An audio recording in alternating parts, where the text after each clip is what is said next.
எழுச்சிமிக்க இந்த பேரணியையும் இந்த பொதுக்கூட்டத்தையும் ஒருங்கிணைத்து தலைமையேற்று நடத்தி கொண்டிருக்கின்ற பெருந்தமிழர், உலகத் தமிழர்களின் நன்மதிப்பை பெற்ற என் பாசத்திற்குரிய அப்பா பாரதிராஜா அவர்களுக்கும், ஒரு செயல் வீரராக இருந்து இவ்வளவு பெரிய பேரணியையும் பொதுக்கூட்டத்தையும் ஒருங்கிணைத்து நடத்தி கொண்டிருக்கிற என் அன்பு அண்ணன் செல்வமணி அவர்களுக்கும், ஐயா ராமநாராயணன் அவர்களுக்கும், அண்ணன் பிரபாகரன், வி சேகர் போன்ற தலைவர்களுக்கும், அண்ணன் ஜி சேகரன் அவர்களுக்கும், இங்கே பெருந்திரளாக இருக்கிற கலைஞர் பெருமக்களுக்கும், என் உயிருக்கு பிரியமான உறவுகள் அனைவருக்கும், உலகெங்கும் வேர் பரப்பி வாழுகிற என் தாய் தமிழ் உறவுகள் அனைவருக்கும் என் அன்பான வணக்கத்தினை தெரிவித்துக் கொள்கிறேன். தமிழீழ விடுதலை குறித்து, என் இன விடுதலை குறித்து 15 ஆண்டுகளுக்கு மேலாக தமிழகத்தின் தெருக்களில், வீதிகளில், மேடைகளில், அதுபோக பல்வேறு நாடுகளில் நான் பேசி வந்த போதிலும் இந்த மேடை எனக்கு மிக முக்கியமானது. காரணம், நான் சார்ந்திருக்கிற திரை உலகம் இன்று தமிழ் இன படுகொலையை கண்டித்து குரல் எழுப்ப வந்திருக்கிறது. அதில் ஒரு குரலாக என் குரல் ஒலிப்பதில் எனக்கு மகிழ்ச்சி. இந்த கூட்டத்தை ராமேஸ்வரத்தில் ஏன் நடத்த வேண்டும்? எதற்காக ராமேஸ்வரத்தை தேர்வு செய்ய வேண்டும்? இவ்வளவு தூரம் வந்துவிட்டோம் ராஜபக்சே அவர்களே, இவ்வளவு தூரம் வந்துவிட்டோம். இன்னும் 16 கிலோமீட்டர் தொலைவுதான் இருக்கிறதே உங்களுக்கு கிட்ட வருவதற்கு என்று காட்டுவதற்கு. நீங்கள் நினைக்கலாம் இடையில் பெரிய கடல் இருக்கிறது என்று. பேரறிஞர் அண்ணா அவர்கள் சொன்னது போல 4 கோடி தமிழ் மக்களும் எழுந்து நடந்தால் கடலும் திடல்தானே என்று சொன்னது போல அந்த உணர்வை வெளிக்காட்டத்தான் இந்த மண்ணை தேர்வு செய்து இங்கே கூடியிருக்கிறோம். என் அன்பான உறவுகளை, தமிழன் என்பவன் யார்? இதிகாச காலங்களில் அவன் அரக்கன், அவன் அசூரன். தமிழன் என்பவன் யார்? மனு தர்மத்தில் சூத்திரன், பஞ்சமன். நிகழ்காலத்தில் அவன் யார்? அகதி. எப்போதும் அவன் தமிழனாக வாழ்ந்ததில்லை. வந்தவரையெல்லாம் வசதியாக வாழ வைத்த ஒரு இனம் தன் சொந்த உறவுகளை இதே மண்ணில் அகதியாக வாழ வைத்தது பெருமக்களை. வந்தவரையெல்லாம் வாழ வைத்த தமிழினம் என்ற ஒற்றை பெருமையில் இந்த இனம் மல்லாந்து படுத்தது. வந்தவனெல்லாம் ஏறி மிதித்து ஏச்சே காரி துப்பினான். வந்தவரையெல்லாம் வாழ வைத்த இவன் வாடகை வீட்டில் குடியேறினான். 1000 ஆண்டுகளாக வண்டி இழுக்கின்றன கொம்பை மறந்த மாடுகள் என்று உணர்ச்சி பாவலன் அண்ணன் காசி ஆனந்தன் பாடினான். மாடு வண்டி இழுக்கிறது, தமிழன் ரிக்ஷா இழுக்கிறான். பெரிய வித்தியாசம் இல்லை. என்ன நடக்கிறதே? ஆதியில் உன்னையும் என்னையும் பர்மாவில் அடித்தான். நீ நானும் அகதியாக ஓடி வந்தோம். அதன் பிறகு பம்பாயில் அடித்தான், அகதியாக ஓடி வந்தோம். எப்போதும் நம்மை கர்நாடகாவில் அடிக்கிறான். தண்ணி கேட்கும் போதெல்லாம் அடிக்கிறான். நாளைக்கு முல்லை பெரியாறில் தண்ணி கேட்கும் போது கேரளாவில் அடிப்பார்கள், அகதியாக ஓடி வருவோம். மலேசியாவில் அடிக்க தொடங்கிவிட்டான், இனி ஓடி வருவதை தவிர வழி இல்லை. உலகெங்கும் அடிவாங்கி அகதியாக ஓடி வந்த ஒரு இனம் ஒரே ஒரு இடத்தில் தான் மான ரோசத்தோடு வீரத்தோடு திருப்பி அடித்தது. அது தமிழீழ மண்ணில் மட்டும்தான் அடித்தது. தமிழன் எங்கு அடிவாங்கினாலும் அது நன்முறை. தமிழன் எங்கேனும் ஒரு இடத்தில் திருப்பி அடித்தால் அது வன்முறையா? உலகத்தீரே, அது வன்முறையா? வன்முறையா? அன்பார்ந்த பெருமக்களே, என் பேச்சை உற்று நோக்குகிற சான்றோர்களே, ஒன்றை கவனியுங்கள்.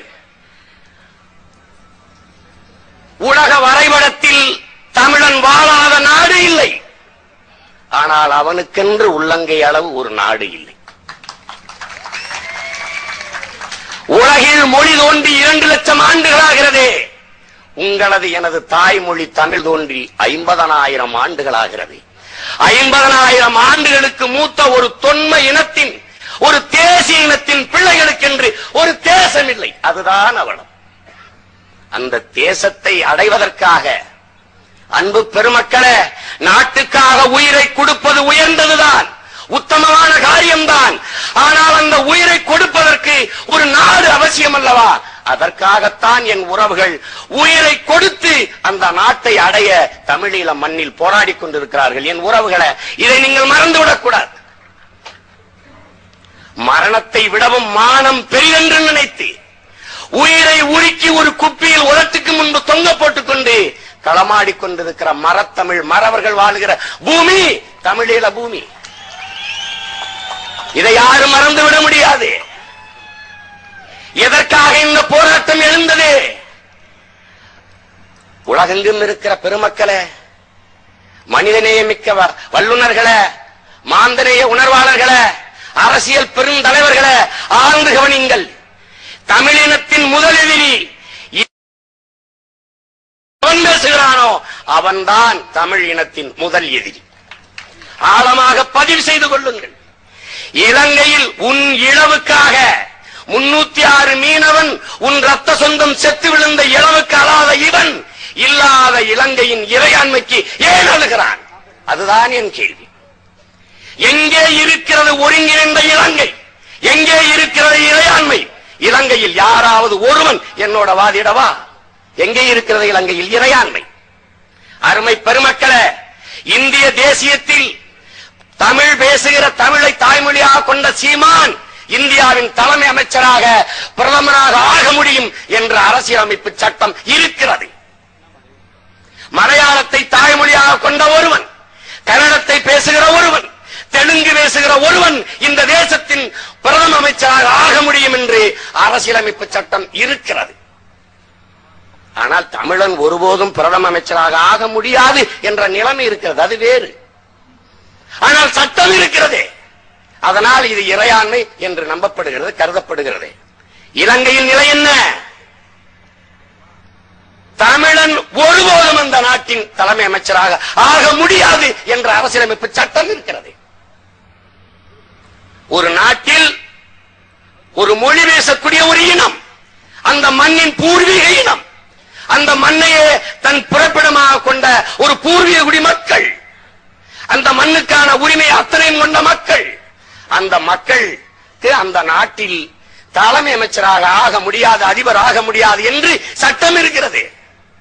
தமிழ் பேசுகிற இஸ்லாமியன் தலைமை அமைச்சராக ஆக முடியாது, சட்டம் இருக்கிறது. சிங்கள கிறிஸ்தவன் அந்த நாட்டின் அதிபராக ஆக முடியாது, சட்டம் இருக்கிறது. பிறகு யார் ஆக முடியும்? சிங்கள பௌத்தன் மட்டும்தான் அந்த நாட்டின் தலைமை அமைச்சராக ஆக முடியும் என்று சட்டம் இருக்கிறது. இதுக்கு என்ன பேர்? இலங்கை ஒரு மத தீவிரவாத நாடு.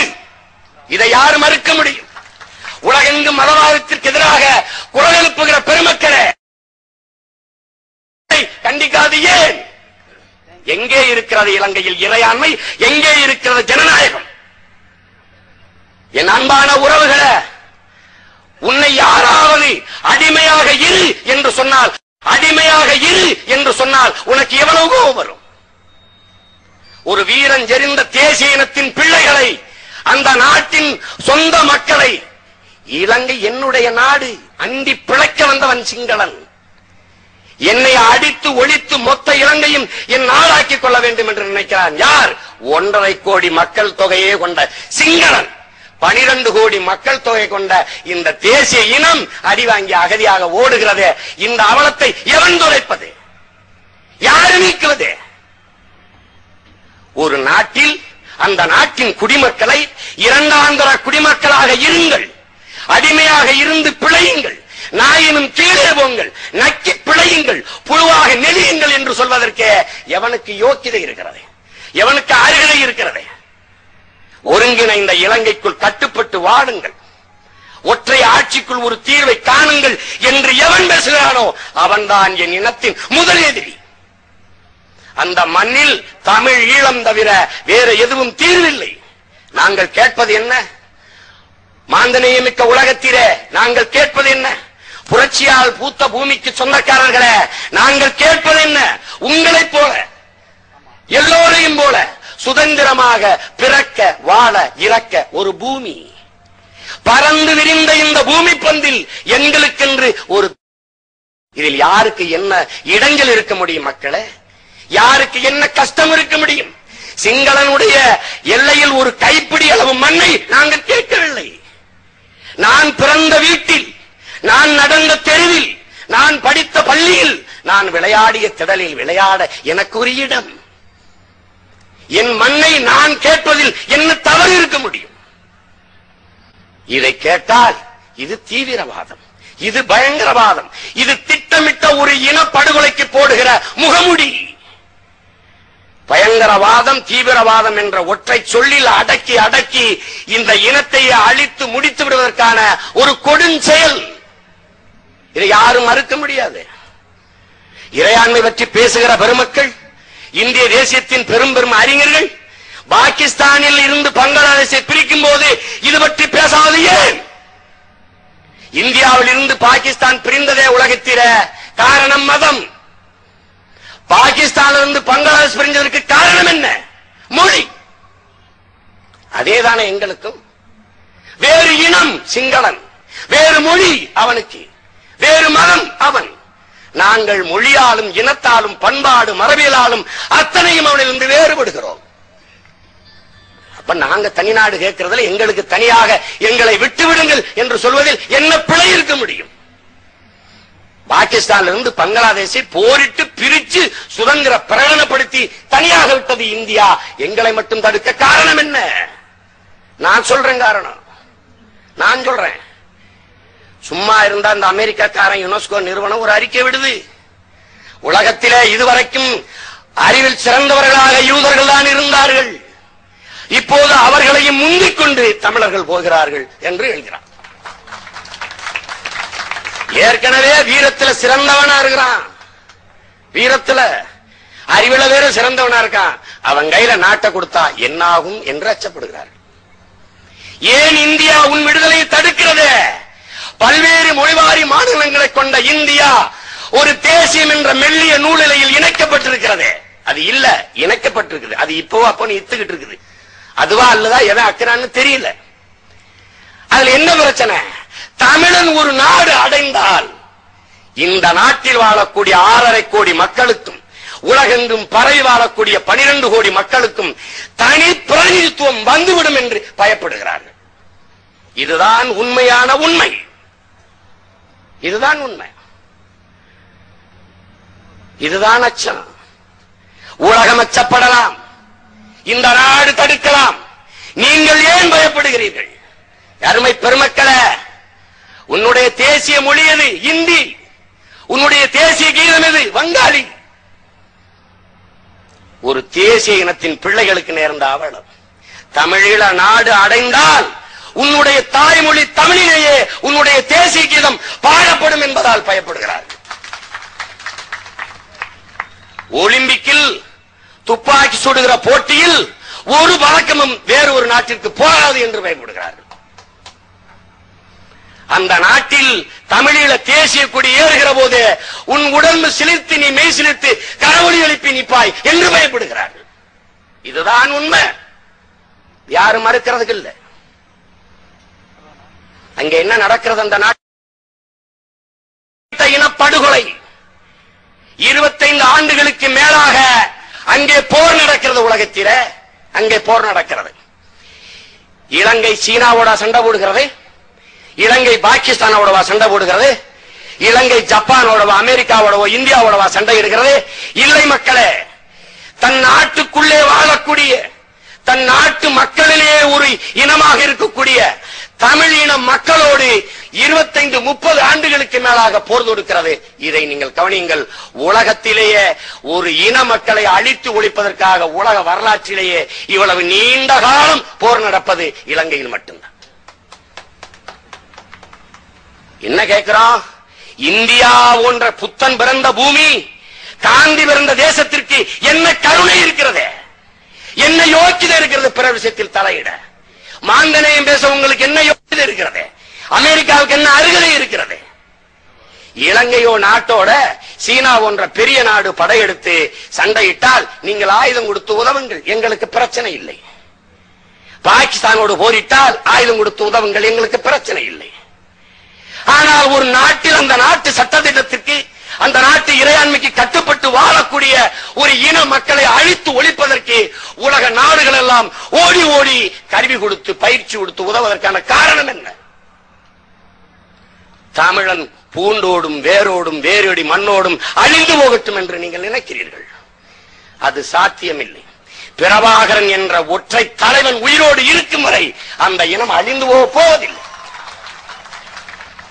உலக புரட்சியெல்லாம் பேசிய பெரிய புரட்சியாளர்களை, புரட்சியாளரின் வரலாற்றை எல்லாம் படித்து பக்கம் பக்கமா வாய்த்த பெருமக்களை, பிடல் காஸ்ட்ரோ சேகுவேரா கையில் கியூப விடுதலைக்கு போராடி அந்த புரட்சியாளர் கையில் இருந்த கருவி உங்களுக்கு புரட்சியாகப்பட்டத? இந்திய தேசிய விடுதலைக்கு ராணுவம் கட்டி போராடிய எங்கள் சுபாஷ் சந்திர கையில் போட்டிருந்த துப்பாக்கி உங்களுக்கு புரட்சியாகப்பட்டத? பாலஸ்தீன விடுதலைக்கு போராடிய யாசர் அராபத்தின் கையில் இருந்த துப்பாக்கி உங்களுக்கு புரட்சியாகப்பட்டத? வியட்நாம் விடுதலைக்கு போராடிய ஹோசிமின் ஏந்திய கருவி உங்களுக்கு புரட்சியாகப்பட்டத? சீன பெருநாட்டின் விடுதலைக்கு போராடிய பெருமகன் மாசே துங் ஏந்திய துப்பாக்கி உங்களுக்கு புரட்சியாகப்பட்டத? எல்லா மொழிவாரி தேசிய இனங்களையும் போல நாங்களும் என் அன்பான பெருமக்களை அதே விடுதலைக்காகத்தான் நாங்களும் போராடுகிறோம். எல்லாரும் கையில் இருந்த துப்பாக்கி உங்களுக்கு புரட்சியாகப்பட்டது. எங்கள் அண்ணன் பிரபாகரன் கையில் இருக்க துப்பாக்கி மட்டும் உங்களுக்கு ஏன் தீவிரவாதமாகப்படுகிறது? காரணம் என்ன? காரணம் என்ன? காரணம் என்ன? ராஜபக்சே என்னடா பெரிய வீரனாடா? சரத் பொன்சேகா என்ன பெரிய கிளி வெங்காயமாவே?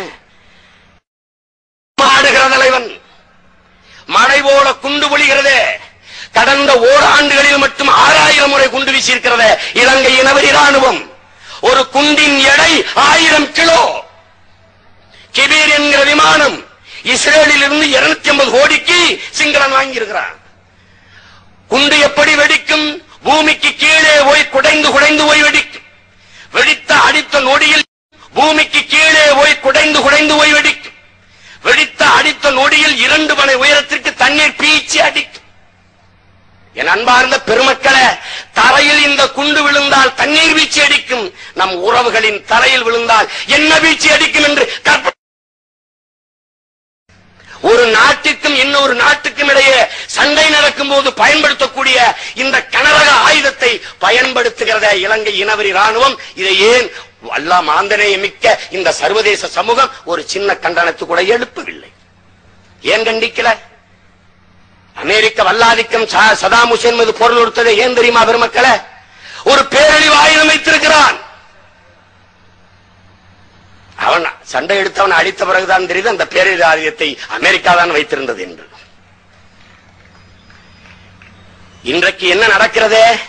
நேருக்கு நேர் சண்டையிட்டு அந்த போராளிகளை, தாயக விடுதலைக்கு களமாடுகிற மாவீரர்களை நேருக்கு நேர் என்று மல்லுக்கட்ட வக்கில்லாத அந்த இனவெறி ராணுவம் வேதியியல் குண்டு, ஒரு நச்சு குண்டு, அந்த குண்டை போட்ட பிறகு 5 கிலோமீட்டர் சுற்றளவிற்கு சுவாச காற்றான ஆக்சிஜனை உறிஞ்சிவிடும். இந்த மாதிரி கொடுஞ்செயலை சர்வதேசத்தில் ஒரே ஒரு நாடுதான் பயன்படுத்துகிறது. அதுவும் தன் நாட்டுக்குள்ளே வாழக்கூடிய மக்களை அழிப்பதற்கு. நான் கேட்பதெல்லாம் இந்த பெருமன்றத்தில் அந்த குண்டை இலங்கை இனவெறி ராணுவத்திற்கு கொடுத்தவன் எவன்? எவன் கொடுத்ததே? அவன் தாண்டா சர்வதேச தீவிரவாதி. நாய்களே, நாங்களாடா தீவிரவாதி? நாங்களா? என் அன்பார்ந்த பெருமக்களை, ஒன்றை நான் கேட்கிறேன். இந்த நாட்டில் பெரும் பெரும் தலைவர்களை, பேரறிஞர்களை, ராஜீவ்காந்தி, அமரர் ராஜீவ்காந்தியின் மரணத்தை பேசுகிற மாமனிதர்களை, அதே போல தேசப்பிதா மகாத்மா காந்தியின் மரணத்தை நீங்கள் பேச தயாராக இருக்கிறீர்களா? கோச்சை என்ற கொடியவனால் சுடப்பட்டு தேசப்பிதா காந்தி இறந்தார் என்று அவர் நினைவு நாளிலோ அல்லது பிறந்த நாளிலோ பேச இந்த தேசத்தின் தலைவனுக்கு ஒருத்தருக்கான தைரியம் இருக்குதா? சொல்லு பாப்போம். அன்னை இந்திரா காந்தி அம்மையாருடைய மரணத்திற்கு அல்லது பிறந்த நாளிலோ நினைவு நாளிலோ ஒருவராவது பியாந்த் சிங் என்ற கொலை செய்யப்பட்டார், படுகொலை செய்யப்பட்டார் அன்னை இந்திரா காந்தி என்று பேசுவதற்கு ஒரு தலைவனுக்காவது யோக்கியதையோ அருகதையோ தகுதியோ தைரியமோ இருக்கிறார் இந்த நாட்டில்? பேச மாட்டீர்கள். கொன்னு விடுவான் ஜிக்கிய, கொன்னு விடுவான் RSS. ஏன் எங்களை பேசுகிறீர்கள்? 18 ஆண்டுகளாக ஒரே வல்லவியை ஏன் பேசுகிறீர்கள்? ஒரு ஆரிய புண்ணை அடிக்கடி ஏன் சொரிஞ்சு சொரிஞ்சு சுக காண்கிறீர்கள்? தமிழன் இழிச்ச வாயன், தமிழன் மான இன உணர்வும் எல்லாம் செத்து போன எருமை மாடு என்று நீங்கள் கருதுகிறீர்கள். அது இல்லை என்று இந்த கூட்டம் உங்களுக்கு உணர்த்தும் தோழர்களே, உங்களுக்கு உணர்த்தும். நீங்க எல்லாரும் நினைச்சுக்கிட்டு இருக்கிறீங்க, அது தவறு. அந்த மண்ணில் இன்னைக்கு என்ன நடக்கிறது? உலகத்தில் இவ்வளவு பெரிய நாடுகள் இருக்கிறத, எந்த நாடாவது தன் சொந்த நாட்டு மக்களை வெட்டவெளி பொட்டலில், திறந்தவெளி சிறைச்சாலையில், கொட்டுகிற மழையில், கொளுத்தும் வெயிலில் அகதியாக சிறை கைதிகளாக பிடித்து வைத்த கொடுமை எந்த நாட்டிலாவது நிகழ்ந்திருக்கிறதா? மாந்தநேயமிக்க மனிதர்களே சொல்லுங்கள். நிற்கதியாக நிற்கிற மக்களை நள்ளிரவில் குண்டு வீசி கொலை செய்கிற கொடுஞ்செயல் எந்த தேசத்திலாவது நிகழ்ந்திருக்கிறதா? சொல்லுங்கள் பார்ப்போம், சொல்லுங்கள்.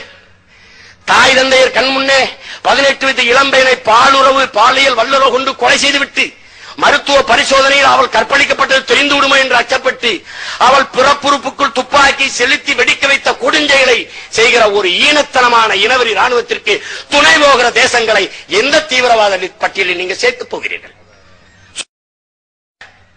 அங்கே இருந்து ஒரு தாய் மழையில் நனைந்து கொண்டு எனக்கு தொடர்பு கொள்கிறாள். அன்பு மகனே, பிள்ளை குட்டிகளோடு பட்டினியாக நிற்கிறோமடா, பசியில் நம் குழந்தைகள் வாடி சாகிறதடா, ஏதாவது பணம் அனுப்பேன் என்று நான் கேட்டேன். தாயே, எந்த முகவரிக்கு உனக்கு நான் அனுப்புவேன்? நீ எங்கே நிற்கிற? எப்படி என் பணம் வந்து உன்னை சேரும் என்று. இந்த உளவுத்துறை பெருமக்கள் என் பேச்சுகளை எல்லாம் அன்றாடம் பதிவு பண்றீங்களே தொலைபேசியில, இந்த பேச்சை அப்படி பதிவு பண்ணி வெளியில போடுங்களேன். உங்களுக்கு என்ன சிரமம்? என்ன சிரமம்? நான் உன்னை உங்கள்கிட்ட நல்லா நேரடியா கேட்க விரும்புறேன். நீங்க என்ன உளவு பார்க்கிறீங்க? 16 கிலோமீட்டர் தூரத்தில் இருக்க அந்த தேசத்தில் நடக்கிற இனப்படுகொலையை ஏன் நீங்கள் உளவு செய்து இந்த உலகத்தாருக்கு சொல்லவில்லை? அப்ப நீங்க எங்கள் இனம் அழிவது உங்களுக்கு மகிழ்ச்சியாக இருக்கிறதே, எங்கள் மரண ஓலம் உங்களுக்கு மகிழ்ச்சியாக இருக்கிறது, எங்கள் ஆத்தா அக்காவுடைய அழுகை குரல் உங்களுக்கு இனிப்பாக இருக்கிறது. அதுதானே? அதுதானே? இந்தியா வந்து இந்தியா இந்தியான்னு பேசுங்க. நான் சொல்றேன், எங்க அப்பா படம் 16 பேர்ல மாதிரி நான் தாண்டா இந்தியன் பேசிட்டு இருக்கேன். இனிமே நீ வந்து கோபாலகிருஷ்ணன் சொல்லு. எவன் சொல்றேன்? நான் தான் கோபாலகிருஷ்ணன் சொல்லிட்டு இருக்கேன். பாக்குறவ எல்லாம் என்னை சப்பானின் தாங்கிற மாதிரி நீ தான் இந்தியன் சொல்லிட்டு இருக்கிற. உன்னை ஒரு வயலும் சொல்ல மாட்டேங்கிறேன். ஏதாவது ஒரு ஊர்ல போய் இந்தியன் சொல்லு, பைத்தியக்கார ஆஸ்பத்திரி சேர்த்து விட்டு போறேன். எங்கே இருக்கு இந்தியம்? எங்கே இருக்குது? 1,20,000 கோடி தேசிய பாதுகாப்புக்கு நிதியாக ஒதுக்குற ஒரு தேசம், நம் தேசத்து பிள்ளைகளில் 306 பேரை கடலில் மீன் பிடிக்க போவது சுட்டு வீழ்த்திய இனவெறி ராணுவத்தை கண்டிக்க துப்பில்லையே. ஏன் ராணுவம் எதற்கு? எங்கள் கருமாதிக்கு பூ போடவா? எதுக்கு? என்னடா தேசம்? என்ன அருமை பெருமக்களே, என்ன அருமை பெருமக்களே, ஒன்றை கவனிங்கள். செத்து விழுந்த மீனவன் இந்திய மீனவன் என்று கருதி இலங்கை இனவெறி ராணுவத்தின் மீது போர் தொடுத்திருந்தால் அங்கே இந்திய தேசியம் வாழ்ந்திருக்கும். செத்து விழுந்த மீனவனின் இளவுக்கு கூட அழாது இருந்ததனால் அவன் இறந்த இடத்தில் தமிழ் தேசியம் பிறந்து விட்டது.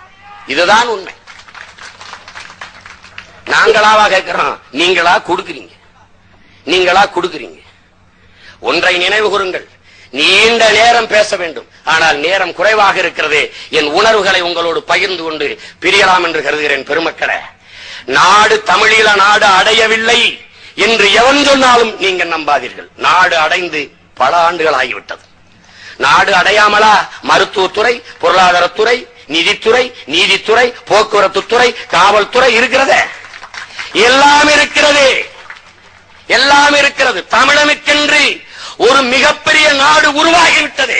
பெருமக்களே, கவலை கொள்ளாதீர்கள். நீங்கள் நாடு உருவாகிவிட்டது, அடைந்து பல ஆண்டுகளாகிவிட்டது. இருக்கிற பிரச்சனை எல்லை விரிவாக்கமும் சர்வதேச அங்கீகாரம் மட்டும்தான். எல்லை விரிவாக்கத்தை என் தலைவன் பிரபாகரன் பார்த்துக் கொள்வான்.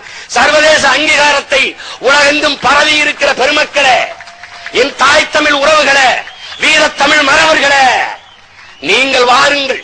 போர் அங்கே நடக்கும். போராட்டமும் புரட்சியும் அரசியலும் நாம் தான் செய்ய வேண்டும். உலகெங்கும் பரவி இருந்த யூதன் எப்படி போராடி போராடி தன் இன விடுதலைக்கு போராடி வென்றெடுத்தானோ, அப்படி உலகெங்கும் பரவி இருக்கிற உறவுகளை நாம் தான் போராடி அந்த பூமியை வென்றெடுக்க வேண்டும். அது எப்படிப்பட்ட நாடு? தந்தை பெரியாரும் பேரறிஞர் அண்ணாவும் பெருந்தரும் தலைவர்களும் கனவு கண்ட நாடு. ஆணுக்கு பெண் 50 விழுக்காட்டு 50 விழுக்காடு இடப்பகிர்வு. ஆணுக்கு பெண் சரியாக இலக்கியம் படைப்பாள், ஆணுக்கு பெண் சரியாக களமாடுவாள். எங்கும் தமிழ், எதிலும் தமிழ், ஆட்சி தமிழ், பேச்சு தமிழ். எல்லாம் அடைந்தாகிவிட்டது உறவுகளை, எல்லாம் அடைந்தாகிவிட்டது. அந்த அற்புத பூமியை கட்டி எழுப்ப, தமிழர்களுக்கென்று தேசிய இனத்திற்கென்று ஒரு தேசத்தை உருவாக்க ஒன்று திரளுங்கள் உணர்வுகளை. ஒன்றை மட்டும் நீங்கள் கனவில் கொள்ளுங்கள், ஒன்றை மட்டும் நீங்கள் ஆழ் மனதில் நினைவில் கொள்ளுங்கள். தமிழன் தன் இன விடுதி இன வரலாற்றில சிங்களனிடம் அடிபட்டு செத்தான் என்று வர வேண்டுமா, சிங்களனை வென்று நாடு அடைந்தான் என்று வர வேண்டுமா என்பதை நீங்கள் தான் முடிவு செய்ய வேண்டும். உண்மையிலேயே தமிழன் வீர தமிழ் இனமா அல்லது சோழ தமிழினமா என்பதை நீங்கள் தான் முடிவு செய்ய வேண்டும். அன்பார்ந்த பெருமக்களே, புரட்சி எப்போதும் வெல்லும், அதை நாளை மலரும் தமிழீழம் சொல்லும். நன்றி, வணக்கம்.